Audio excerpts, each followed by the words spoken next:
নমস্কার বন্ধুরা, কেমন আছেন সবাই? আশা করছি সবাই খুব ভালো আছেন, সুস্থ আছেন। তিতলি অ্যান্ড তিন্নি চ্যানেলে আপনাদের জানাই অনেক অনেক স্বাগত। আরও একটি নতুন ভিডিওতে সবাইকে স্বাগত জানিয়ে আজকের ভিডিওটি শুরু করছি। যে দিনের ভিডিও শেয়ার করছি সেদিন ছিল শনিবার, আর শনিবার সন্ধেবেলায় হঠাৎ করে ঠিক হলো কালকে আমরা ঘুরতে যাচ্ছি বাইরে। তো সেই মতো আমি তিন্নির জন্য যা যা লাগে সব একটি ব্যাগে গুছিয়ে নিলাম। যেহেতু কালকে ফিরতে দেরি হবে তাই তিন্নির জন্য একটু খাবারও নিয়ে নিয়েছি ব্যাগে। আর এই যে পরদিন সকাল, রবিবার সকাল, এখন আমরা সবাই ঘুম থেকে উঠেও গেছি, তিন্নিও ঘুম থেকে উঠে গেছে। আর আমি স্নান করে এই যে ঘরের ঠাকুর পুজোটাও করে নিলাম। এরপর চলে যাব সকালের জলখাবারে। সকালের জলখাবারে ছিল রুটি আর নিরামিষ আলুর সবজি, কেননা আজকে একটি মন্দিরে যাব, তাই আমিষ আর কিছু খাবো না। এরপর আমাদের জলখাবার করে নিয়েছি, তারপর বাচ্চাদেরকেও জলখাবার খাইয়ে রেডি করিয়ে দিয়েছি একদম। আর এখন ঘড়িতে প্রায় 11টার মতো বেজে গেছে, সবাই যাওয়ার জন্য একদম রেডি। আর আজকে যাচ্ছি আমরা কোচবিহারের রাসমেলাতে। অনেকেই হয়তো গিয়ে থাকেন, কিন্তু আমাদের এবছর প্রথম যাওয়া। এরপর আমরা চলছি আমাদের সেই চেনা পথ দিয়ে। এই রাস্তাটি অনেকবারই দেখানো হয়েছে ভিডিওতে, খুব চেনা রাস্তা, চেনা পথ, চেনা রাস্তা, চেনা জায়গা পেরিয়ে আমরা চলছি। এখন আমরা পৌঁছলাম রাজাভাতখাওয়া স্টেশন, আর স্টেশনের সাথে লাগোয়া এই রেস্টুরেন্টটি। আর তারপরেই রয়েছে বক্সা যাওয়ার এই গেটটি, যেটা অনেকেই চিনে থাকেন। আর তারপরেই চোখে পড়লো এই গাছটি, ফরেস্টের একদম মাঝখানে এই গাছটি থাকে। আর এখানে কিন্তু দাঁড়ানো খুব সুরক্ষিত নয়, কেননা এখানে যখন তখন বন্যপ্রাণীরা, হাতি এসব চলে আসতে পারে। এরপরেই চলে আসলাম আমরা আলিপুরদুয়ার জাংশন, তারপর পেরিয়ে গেলাম আমরা বানেশ্বরের দিকে। আর এই রাস্তাটি চলে যাচ্ছে বানেশ্বর মন্দিরের দিকে। বানেশ্বরের যারা যারা এসেছেন তারা নিশ্চয়ই চিনবেন। আর এখানে এলেই দেখা যাবে এই যে বোর্ডের মধ্যে লেখা কচ্ছপ পারাবার রাস্তা, মানে বানেশ্বরে এখানে খুব কচ্ছপ পারাপার হয়। বানেশ্বর মন্দিরে কচ্ছপ অনেক বিখ্যাত। এরপর চলে আসলাম আমরা কোচবিহার শহরে। আমরা পৌঁছেও গেছি, কিন্তু প্রচণ্ড ভিড়। এখন আমরা পৌঁছে গেছি রাজবাড়ির গেটে, কিন্তু এতটাই ভিড় যে নামা অসম্ভব, নেমে দেখাটা একদমই সম্ভব ছিল না। গাড়ির ভেতর থেকেই আমরা দেখে নিলাম রাজবাড়ি, এই যে দেখা যাচ্ছে এখন।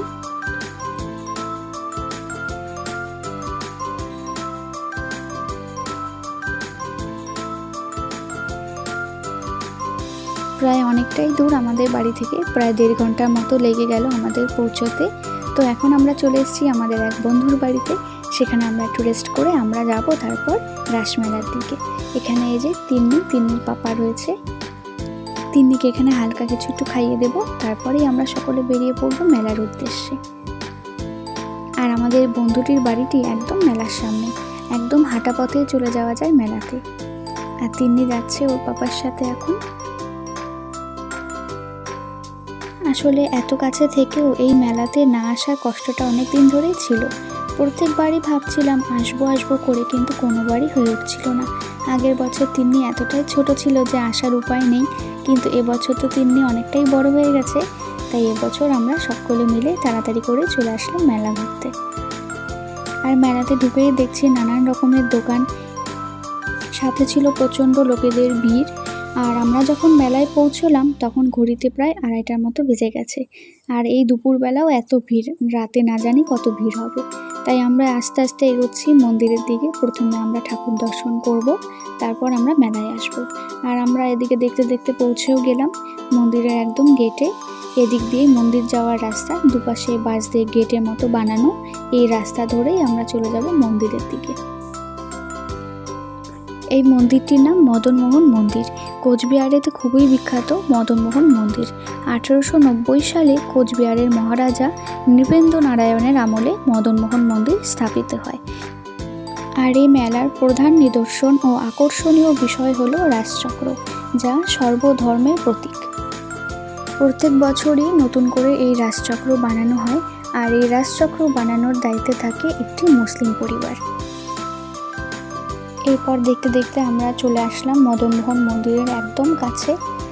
আর এই মন্দিরেই রয়েছে মদনমোহনের বিগ্রহ।